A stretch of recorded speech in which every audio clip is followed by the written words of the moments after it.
저는 지난 한 주간 설교를 준비를 하면서 한 수요일쯤 됐을까요? 문득 카톡을 하나 영상을 받았습니다. 그것은 다름이 아니라 포항중앙교회 77주년 그 감사 예배 설교 내용입니다. 우리 서임중 목사님, 그 원로 목사님께서 이제는 설교를 이렇게 전개해 나가요. 77주년이 된 우리 교회, 정말 좋은 교회인가? 그리고 또 우리 교회가 정말 왜 우리 교회 교인인가? 그리고 또 하나 마지막 세 번째 질문은, 우리는 교회 생활을 하면서 원망과 불평과 또 불만은 없는가? 이 질문은 누구나 다 할 수 있는 질문이라고 얘기를 해요. 피할 수 없는 질문이겠죠. 근데 이런 질문에 대해서 성경적 관점과 그다음에 세속적 관점, 그리고 인본주의 관점과 그다음에 신본주의 관점에서 이 해석이 너무나 다르다는 거예요.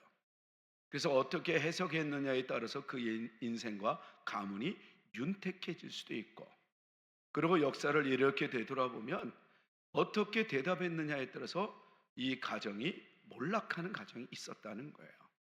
그러면서 정말 우리 교회는 어떤가? 이렇게 질문을 던져요. 저 또한 역시 마찬가지입니다. 정말 우리 청원교회는 좋은 교회인가? 그건 이제 그 성경적 관점에서 이제 얘기할 수 있는 거겠죠. 근데 세속적 관점은 어떻게 얘기할 수 있을까요? 글쎄요, 머뭇머뭇거리는 사람들이 없지 않아 있을 수도 있겠죠. 그 다음에 정말 우리는 왜 나는 청운교회 교회인가? 성경적 관점에서는 하나님의 뜻입니다. 하나님의 섭리입니다. 하나님의 주권입니다. 내가 온 것이 아니라 하나님이 불러 주셨습니다. 하나님이 세우셨습니다. 21세기를 살아가게 만드는 것도 하나님의 역사였습니다. 내가 20세기, 51세기에도 나올 수 있는 그런 인생 속에 하나님의 시간표, 하나님의 계획 속에 오늘날, 그것도 미국 사람이 될 수도 있지만 한국 사람으로서, 그것도 청주에서, 또 이렇게 우리가 청운교회 교인으로서 예배를 드릴 수 있는 것 딱 하나, 하나님의 뜻입니다. 근데 세속적 관점은 그렇지 않아요. 글쎄요 하고 내 뜻을 구하기 위해서 나오는 이들이 있다고 얘기를 해요. 그래서 내가 은혜 받기 위해서, 내가 어떤 일을 이루기 위해서 내가 항상 삶의 주체가 나일 때, 인본주의일 때 해석이 또 그렇게 다르다는 거예요. 그리고 나는 정말 이 교회 생활을 하면서 원망과 불평은, 그리고 불만은 없는가라고 했을 때, 이 앞에 이 두 가지의 질문 속에 성경적 관점에서 우리가 정말 신뢰하고 하나님을 믿는다면, 정말 내가 여기 있는 것도 하나님의 뜻이고, 그리고 내가 정말 하나님 우리 교회는 정말 하나님이 세우신 교회라서 좋은 교회입니다, 이렇게 믿어질 때, 세 번째는 할 말이 없다는 거예요. 내가 어떻게 하나님 앞에 불평 불만을 일삼을 수 있겠느냐? 근데 세속적 관점은 그렇지 않대요. 그래서 우리는 어떤 것을 해석을 할 때 내가 성경적 관점이냐 세속적 관점이냐, 그리고 내가 정말 인본주의 내중심이냐 아니면 하나님 중심으로 내가 해석하느냐. 그래서 인생은 해석이라고 얘기하잖아요. 어떻게 해석했느냐에 따라서 나의 인생은 결정되어진다라고 하잖아요. 여러분들은 지금껏 오늘 예배까지 여러분들의 인생에 대해서 어떻게 여러분들은 해석하고 지금까지 달려왔습니까? 어떤 관점에서 보고 있습니까? 그리고 여러분들의 가문을, 여러분들의 가정을, 여러분들의 신앙을, 여러분들이 또 만나는 모든 만남을 어떤 관점에서 여러분들은 지금 해석하고 있습니까? 오늘 이 본문으로 들어가 보면 정말 자기의 인생에 대해서 부지런히 살았던 한 젊은 청년이 나와요. 오늘 본문은 한 사람이라고 얘기했지만 마태복음 19장에 보면 같은 대목인데 거기는 정확하게 청년이라고 이야기를 해요. 근데 어찌됐든 간에 이 젊은 청년은 오늘 본문에 보니까 부자라고 소개하는 걸 볼 수가 있습니다. 그러니까 젊었을 때 많은 사람들이 동경하고 또 부러워하는 그런 위치, 성공의 자리까지 가기까지는 보통 사람은 아니면은 분명합니다. 그리고 얼마나 또 그가 성공에 이르렀는지 오늘 본문에 기록되어질 정도로, 그리고 인정받을 정도로 성공했다라고 볼 수 있어요. 근데 젊었다는 거예요. 뭘 얘기할 수 있을까요?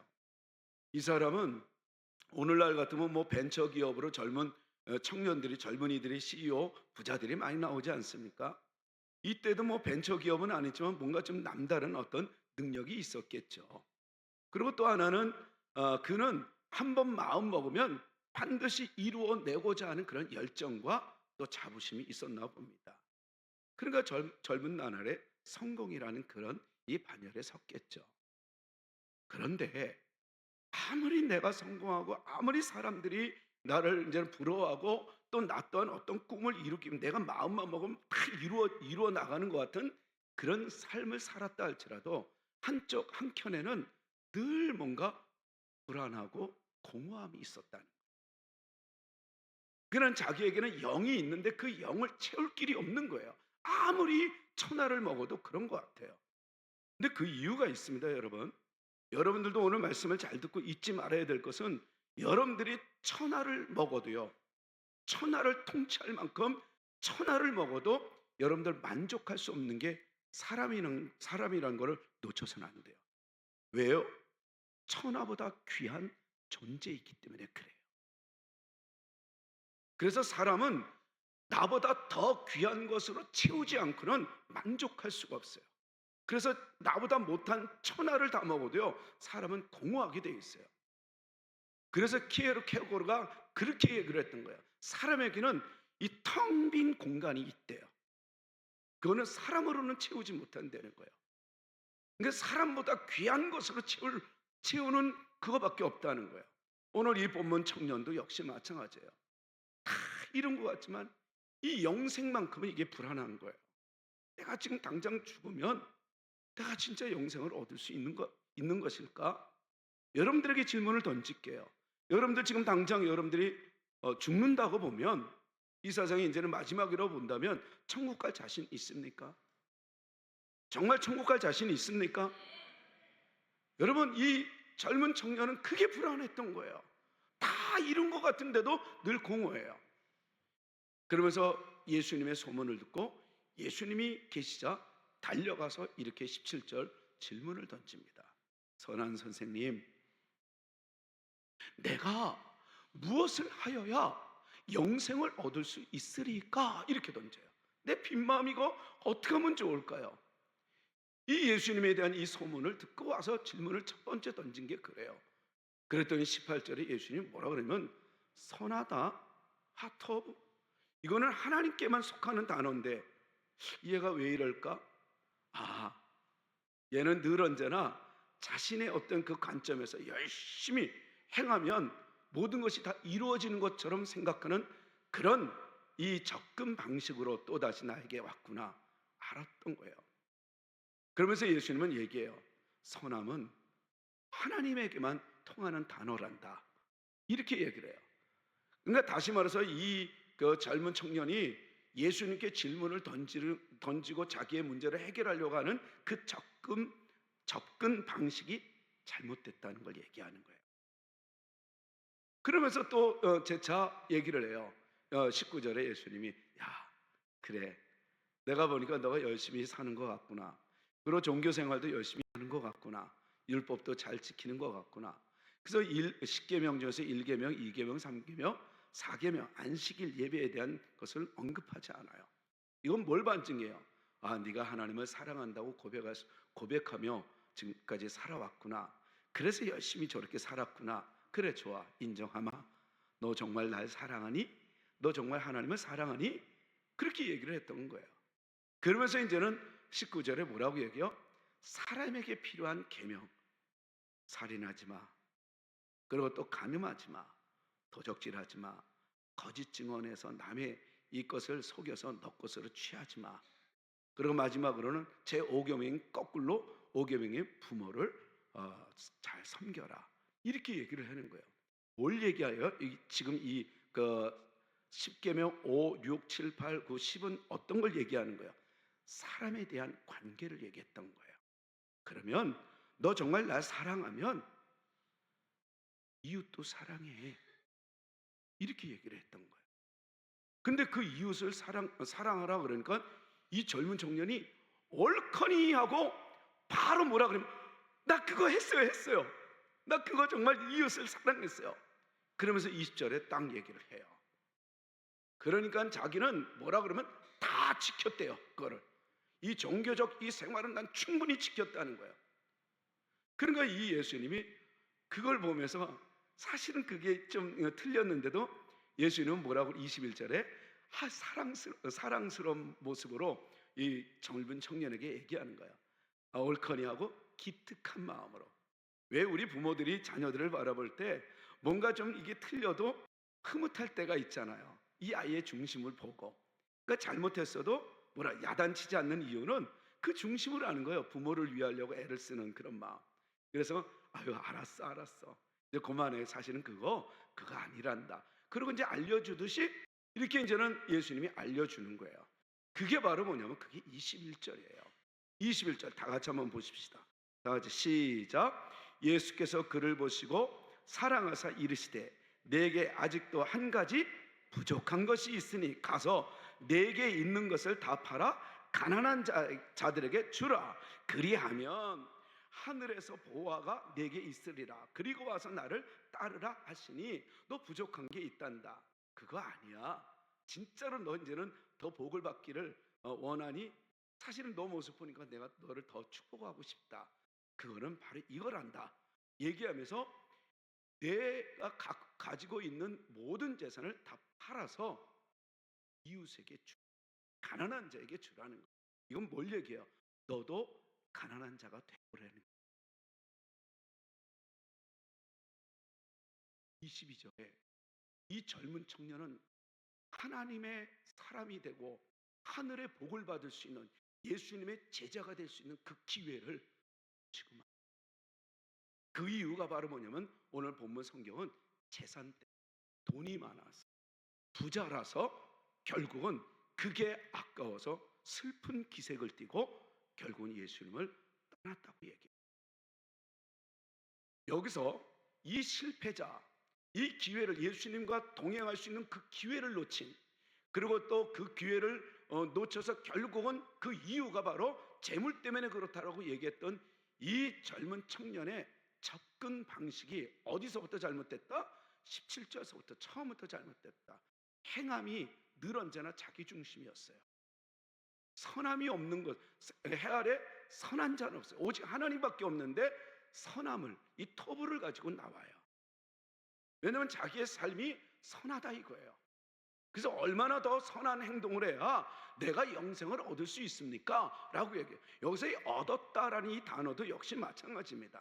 이 단어, 이 원어를 보면은 이것은 뭐냐면 상속받다, 이어받다라는 단어예요. 그러니까 가만히 있어도 결국은 어떻게 돼요? 이게 받을 때 쓰는 단어가 얻었다 이런 단어예요. 그럼 뭔가 좀 여러분 이 문장이 그 이율배반적이지 않아요? 앞에는 내가 무엇을 하여야, 내가 조건이 있죠. 내가 어떻게 노력해야 그러면 거저 받을 수 있습니까? 이렇게 되는 거예요. 그러니까 이 단어를 안 써야 되는 거예요. 원래는 내가 어떻게 노력을 해야 내가 이 노력해서 받은 만큼 얻을 수 있는 이 영생을 얻을 수 있습니까? 이렇게 얘기를 해야 되는 거예요. 근데 원어는 그렇진 않아요.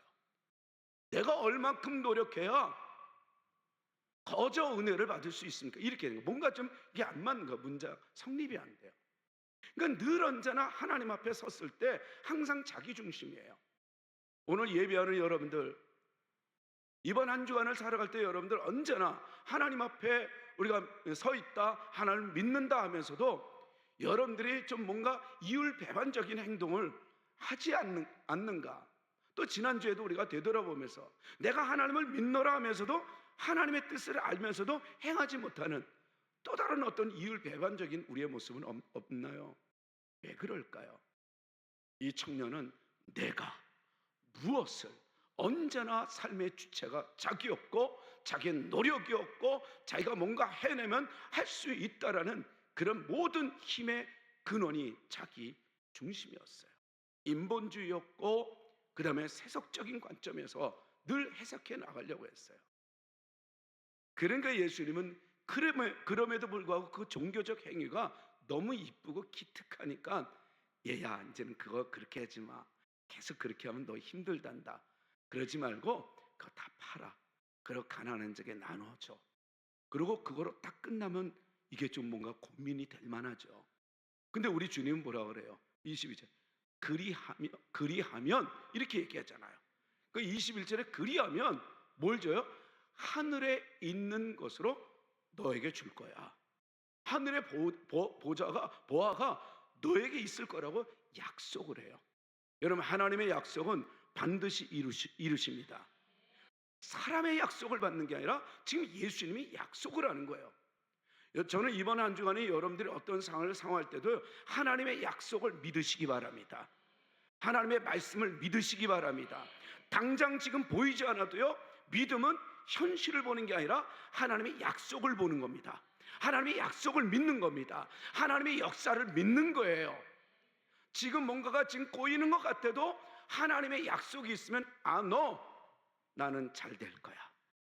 긍정적인 마인드가 아닙니다. 이건 믿음입니다. 여러분, 사람들이 심리적으로 긍정해서 되는 일이 있으면 그렇게 해보세요. 안 됩니다. 근데 믿음은 안 그래요. 반드시 이루십니다. 여러분, 그래서 이 하나님이 예수님이 직접 약속을 해요. 그리고 그 약속으로 끝나는 게 하늘의 보화를 너가 누릴 것이라고 약속으로 끝나는 게 아니라 그리고 가서 나를 따르라고 얘기해요. 다시 말해서 제자 학교, 제자가 될 수 있는 그 학교에 승낙을 한 거예요. 여러분, 우리는 꿈을 꿉니다. 그리고 이런 자격증, 이런 학교를 꿈꾸죠. 합격을 해보세요. 그거 이제는 당신이 이제는 합격했으니까 이제 등록금 준비하고 이제 우리 학교 이제는 학생이 됐으니 이런저런 이제 준비하십시오. 그러면 여러분 얼마나 행복하겠어요. 예수님이 직접 제자가 될 수 있는 이 기회를 승낙했단 말이죠. 이런 어마어마한 이 복을 이 젊은 청년이 놓쳐요. 그러면서 자기는 다 지켰다고 얘기를 하는 그 지켰다라는 이 단어, 에필락 사멘이라는 이 단어를 쓰는데, 이건 뭐냐면 어기기 싫어서 스스로를 위하여 경계하다라는 단어예요. 그러니까 자기를 위해서 항상 뭔가 좀 지켜나가는 거예요. 그러니까 내가 이 모든 걸 지키는 것도 다 나를 위해서 했다는 거예요. 그러다 보니까 그거를 포기하라고 하니까, 여러분, 하나님은 우리에게 말씀하십니다. 재물과 하나님을, 두 주인을 겸하여 섬길 수 없다고 얘기해요. 그건 뭐냐면 재물을 섬겨서 하나님이 기분 나쁘다는 게 아니라 그 재물이 너에게 힘이 되지 못한다는 걸 얘기하는 거예요. 그래서 그 재물 때문에 하나님이 주시는 그 복을 놓칠까 봐 그렇게 말씀하시는 거예요. 그러면서 팔아서 주라라는 이 단어에 그가 무너져 버려요. 왜요? 그에게는 한계가 있는 시안이 있었어요. 정말 영적인 통찰력, 그리고 또 하나님이 주시는 지혜, 더 나은 삶을 보지 못하는 그런 아주 이 시야가 좁은 그런 영안으로 살다 보니 이 물질을 놓으면 죽을 것 같았던 거예요. 여러분, 물질을 놓으면 죽는 게 아니라 하나님을 놓는 게 죽는 거예요. 여러분, 어떤 상황에서도 하나님을 놓치지 마세요. 여러분, 지금 내가 이거 놓으면 죽을 것 같은 물질, 건강, 그리고 관계, 어떤 것도요, 여러분 그거 놓으면 죽을 것 같지만 아니에요. 놔보세요. 자유가 임합니다. 오늘 본문에 나오는 놀라운 축복이 여러분들에게 시작될 겁니다. 오히려 그거를 놓고 주님을 붙잡으십시오. 그러면 어마어마한 놀라운 하나님의 의와 평강과 희락이 임할 것입니다. 하나님 나라가 임합니다. 근데 그가 그걸 놓쳤어요. 그야말로 그의 시각은 너무나 좁았다는 거예요. 이 가난이 주는 진짜 고통과 저주는 이 영혼의 시야를 좁히는 거라고 해요. 2019년 노벨 경제학상을 받은 이 노벨 경제학상이라면 뭐 대단한 것 아니겠습니까? 근데 그것을 받은 이 베너지와 디플로는 이렇게 가난한 사람이 더 합리적이다라는 이 책을 썼어요. 가난한 사람이 더 합리적이래요. 그래서 거기서 뭐라고 얘기하냐면 가난하게 살아간다는 건 정보에 접근할 기회가 적다는 것을 의미한다 그래요. 그러니까 내가 그렇게 산다는 건 뭐가 좀 잡은 거야. 그러니까 내가 더 누릴 수 있는 그런 것들을 놓치며 살아가는 존재라는 거죠. 그러니까 가난하면 내일보다 오늘이 더 중요할 수밖에 없기 때문에 이 목표까지 다다르지 못하고 가다가 금방 현실에 무너지는 자포자기한다는 거예요. 그러니까 이게 계속 악순환이 되는 게 가난의 삶이래요. 그러니까 가난하면 자칫 인생과 그리고 세상을 쳐다보는 이 화각, 여러분 이 화각은 뭐냐면 카메라 렌즈 촬영 범위를 얘기해요. 범위. 그러니까 화각이 너무 좁다는 거예요. 그러니까 이 고난과 가난의 이 터널을 통과하는 이 사람이 가장 두려워할 게 있습니다. 그것은 바로 내 삶의 문제에 함몰되지 않고 영의 눈을 좁아지지 않는 것, 더 넓은 세상을 볼 수 있고 더 넓은 하나님의 은혜를 볼 수 있는 눈이 필요하다는 거예요. 어떤 상황이 와도 여러분들이 바라보는 것보다 더 큰 하나님의 축복의 세계를 하나님은 준비하고 계신다는 걸 믿으십시오. 오늘 하루를 주기 위해서 하나님은 몇 년을 준비했다고 그랬어요. 베드로는 그 비밀을 알았잖아요. 여러분 설교할 때 계속 하는 거죠. 오늘 하루를 주기 위해서 하나님은 1000년을 준비해요. 우리 인생의 천년이 하나님께는 하루밖에 안 되지만 또 이게 역으로 베드로는 그 비밀을 알았다는 거예요. 우리의 하루가 하나님께 1000년이라고 얘기하잖아요. 그러니까 하루가 얼마나 소중한 날인지 몰라요. 1000년을 준비한 최고의 축복의 나날을 여러분 그동안에 어떻게 보냈습니까? 아침 햇살이 시작되는 그 아침에 여러분 찬양이 시작되었습니까? 아니면 고민으로 시작하고 있습니까? 여러분들의 영안의 시야, 이 화각이 더 영적인 화격이 넓혀지게 되기를 진심으로 축복합니다. 축복합니다. 얼마나 이게 중요한지 몰라요. 이 고난을 통과하는 그 사람의 중요한 과제예요. 그러나 현실보다 더 큰 이 눈을 가지고 있었더라면, 지혜로웠더라면 이 젊은 청년은 옳거니 하고 여러분 반대로 진짜 예수님이 원한 대로 드렸다고 해보세요. 다 팔았어요. 그래서 나도 가난한 자가 되어왔다고 해보세요. 그 다음에 여러분 예수님이 약속한 하늘에서 보화가 내게 있으리라. 여러분 이 하늘에서 이 보화라는 이 단어는 어떤 걸 의미하냐면 계속해서 이제는 23절에서 27절 하나님 나라를 언급합니다. 저희 젊은 그 실패한 이 젊은 청년 뭐 때문에 그래? 재물 때문에 그랬잖아. 그러면서 23절에 그걸 설명해요. 너희들 부자가 하나님 나라 들어가는 게 얼마나 힘든지 아니?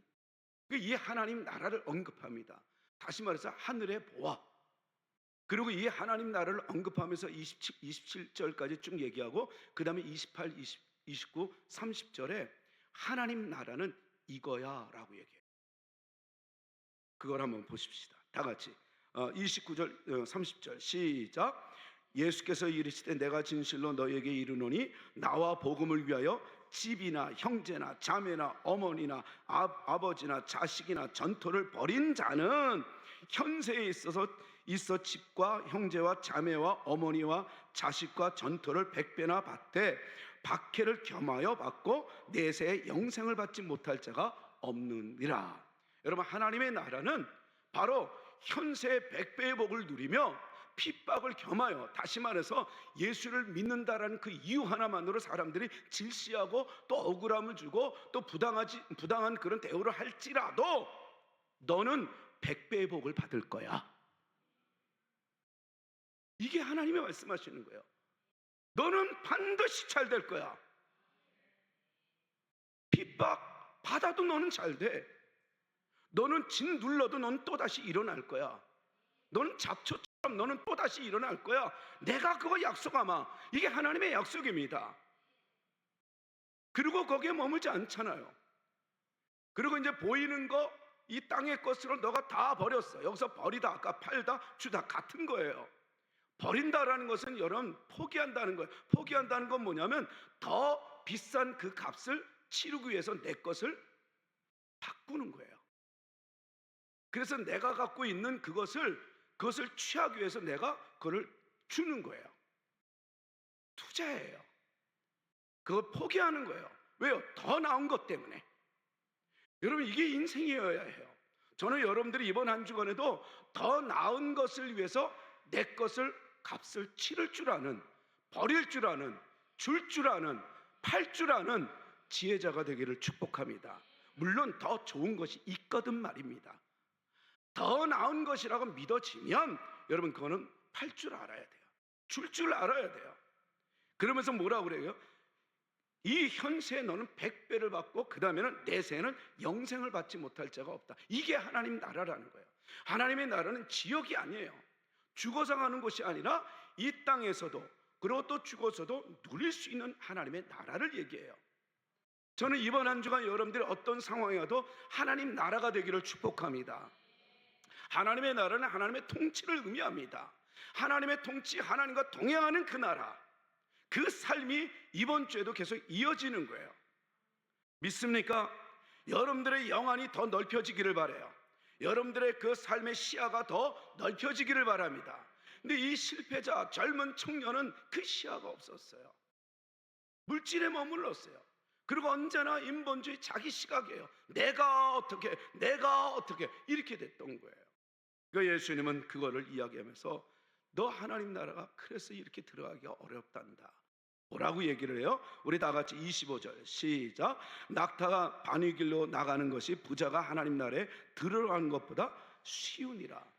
이런 이야기를 딱 들으니까 제자들이 충격을 받아요. 왜냐하면 이 제자들의, 그리고 유대인들의 이때 당시의 문화 의식은 바로 뭐냐면, 그리고 종교적 이런 의식은 부자들이 하나님의 축복을 받았다고 생각해요. 그럼 부자가 이렇게 낙타가 바늘길을 지나가는 것보다 부자가 하나님 나라에 들어가는 게 더 어렵다면 이건 누가 갈 수 있느냐는 거예요. 예수님은 어렵다 그랬지 못 간다고 그러지 않았어요.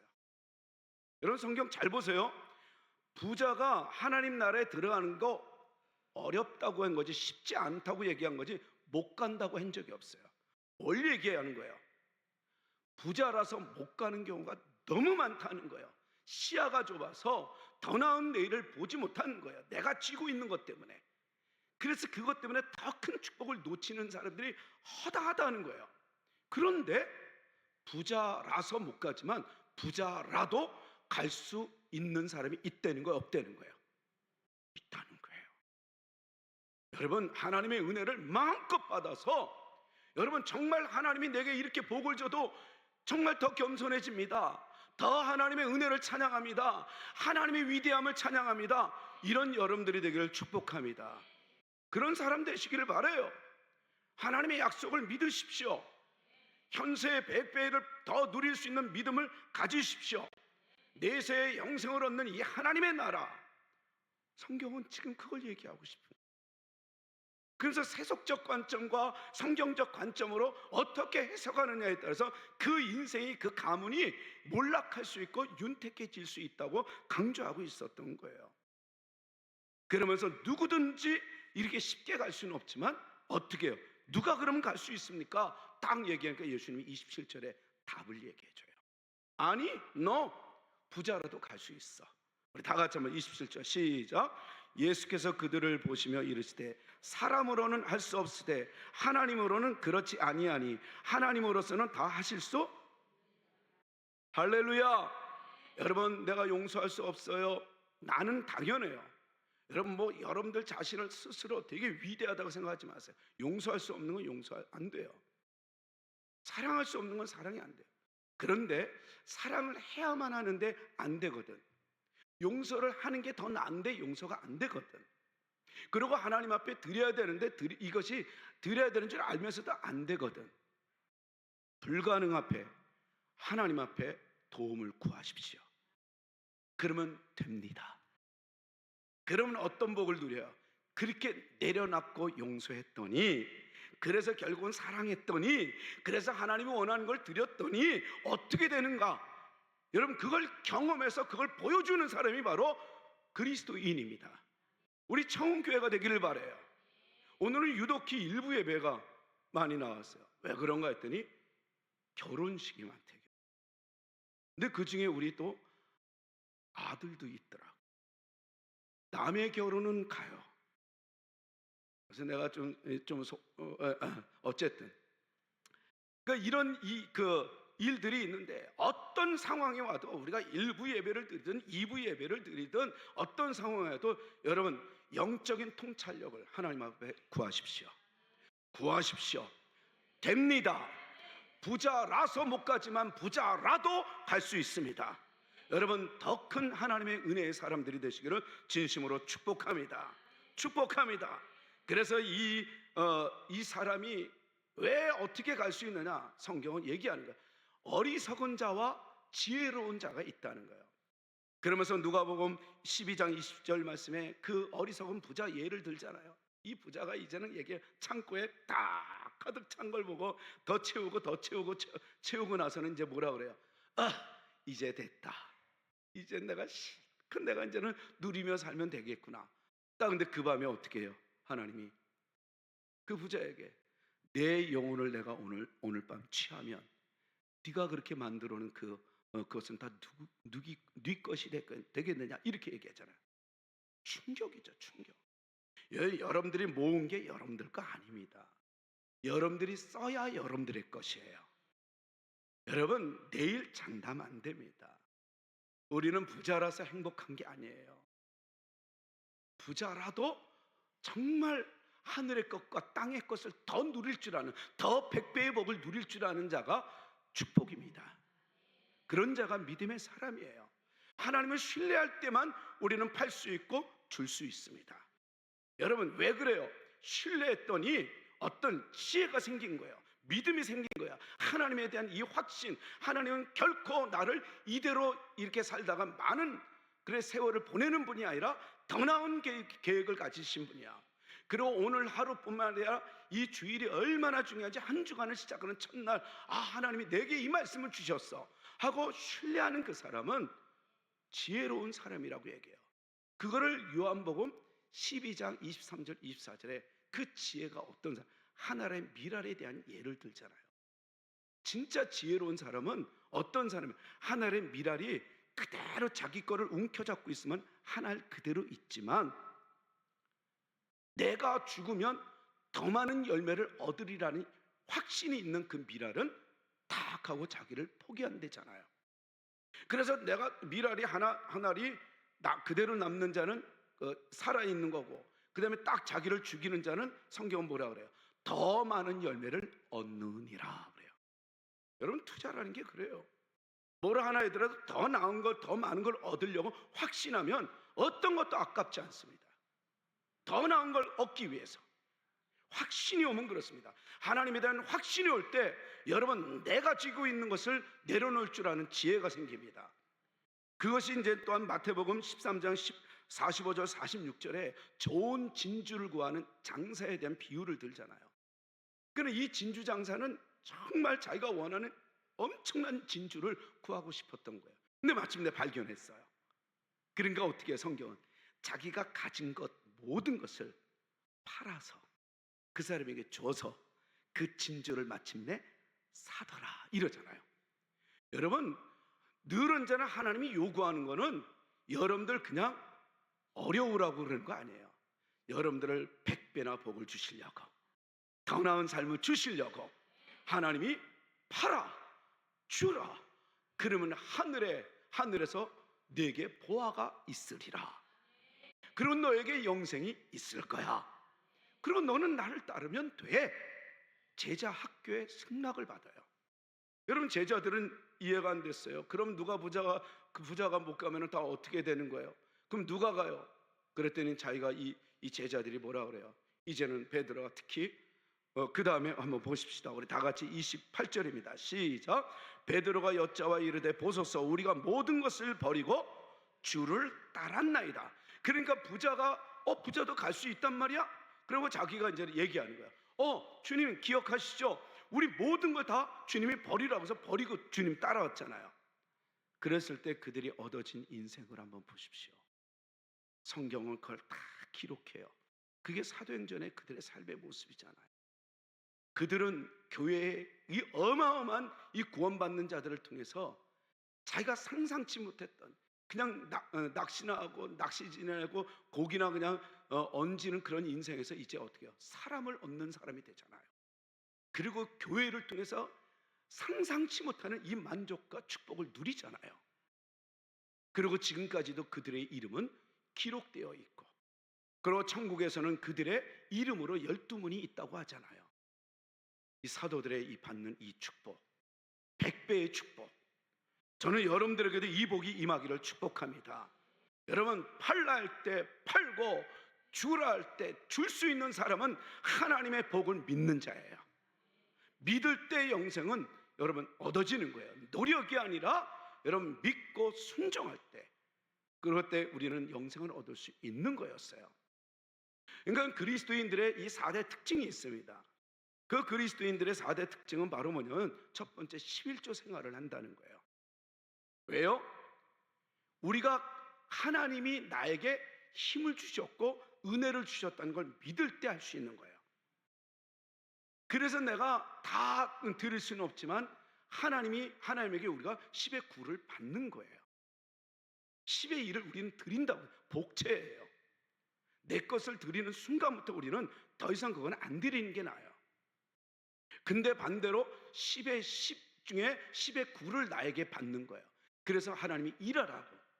여러분, 이런 인생은 여러분 100배의 복을 누릴 수 있는 절호의 기회를 붙잡는 자예요.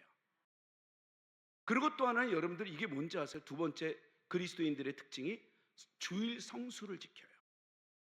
주일 성수를 지킨다는 건 뭐냐면, 이 주일은 한 주간을 시작하는 첫날이에요. 그래서 한 주간을 살아가는 그 나날을 어떻게 살아가야 될까 해서 하나님께 나와서 하나님의 음성을 듣고 일주일을 지난주에 해결되지 못했던 그 해답을 주일날 와서 얻고, 아, 이렇게 살면 되겠구나. 오늘도 여러분들의 설교를 그렇게 듣고 한 주간을 살아보십시오. 하나씩 하나씩 하나님이 간섭하시고 꼬였던 문제들이 풀려질 겁니다. 해결될 겁니다.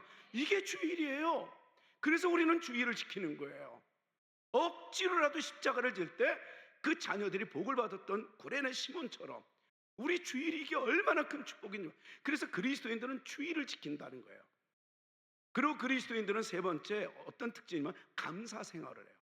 숨 쉬는 것조차도, 세상 사람들의 상상치 못하는 그런 작은 일조차도 감사하며 살아가는 삶을 보이는 게 이게 그리스도인들이에요. 저는 여러분들이 얼마나 감사 생활을 했는지 자기에게 한번 자문해 보세요. 감사 생활을 할 줄 아는 사람이 그리스도인이에요. 마지막 네 번째는 전도 생활을 하는 자가 그리스도인이에요. 그 세상 사람들과 확연히 틀려요. 그래서 11조 생활, 주일 성수, 감사 생활, 전도 생활을 분명히 하는 그런 인생이 세상 사람들과 구별된 성도라고 얘기했던 거예요. 저는 여러분들이 이런 생활로 통해서 갑절이 아니라 오늘 본문 말씀처럼 현세, 이 땅에 있는 동안에 100배의 복을 받아라, 100배의 복을 받기를 원한다, 이 음성을 듣고 돌아가는 여러분들이 되기를 축복합니다. 여러분, 그렇다면은 이 100배라는 것이 바로 무엇인가? 여러분, 부자라도 갈 수 있다면 하나님은 뭐라? 100배의 복을 더 받을 수 있는 더 큰 부자가 되라는 하나님의 말씀이에요. 여러분 잘 들어야 돼요. 번영 신학이 아닙니다. 부자가 되는 게 목적이 아니에요. 부자가 되더라도, 더 부자가 되더라도, 더 부자가 되고 더 큰 부자가 되더라도, 더 큰 거부가 되더라도 뭐를 보여주려는 거예요? 하나님의 위대함과 하나님의 은혜를 찬양하고 더 겸손하고 더 예배를 잘 드리는 걸 세상 사람들에게 보여주는 자가 되라는 거예요. 신앙의 위대함을 더 드러내 보이는 자가 되라는 말씀이었어요. 그래서 이 현세의 100배는 물질을 넘어 더 소중한 복을 누리는 사람을 얘기해요. 저는 이 한국 시각 장애인 최초의 그 박사이자, 그리고 미국의 그 조지 부시 행정부 시절에 백악관에서 정책 차관보를 지냈던 이 강용우 이 박사님의 아내 이야기를 하려고 합니다. 그 아내 이름은 서근호 권사님이십니다.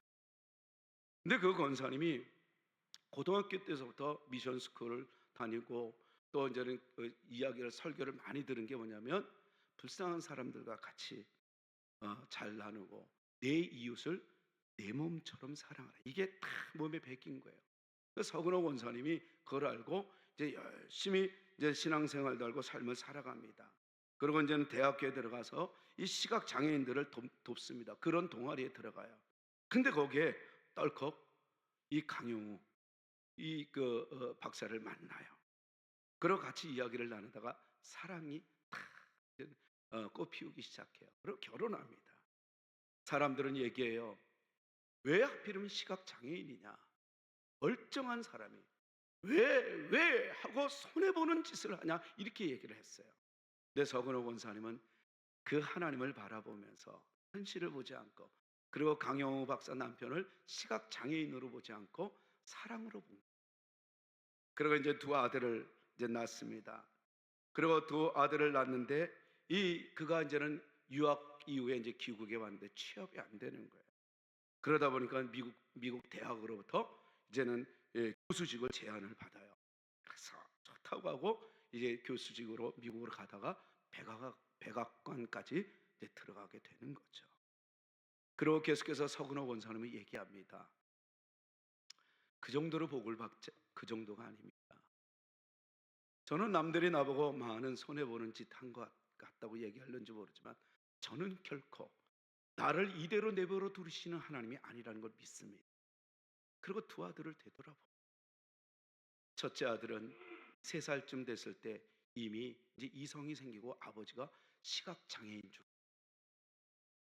그리고 나서는 이 아이는 결단을 해요. 나는 안과 의사가 되어야 되겠다. 마침내 이루어져요. 차남은 아버지의 그 얼을 이어받아서 아버지에게 힘이 돼야 돼. 그래서 법관을 연구하고 마침내 오바마 대통령 백악관에 들어가 행정 입법부 차관까지. 되돌아보니 100배의 복을 누렸다는 거예요. 여러분, 어떤 상황에서도 물질뿐만이 아니라, 물질을 안 준다는 게 아니라 물질뿐만이 아니라 물질보다도 더 귀한 그 축복이 여러분들의 삶 가운데 임하기를 축복합니다. 축복합니다. 뭐요?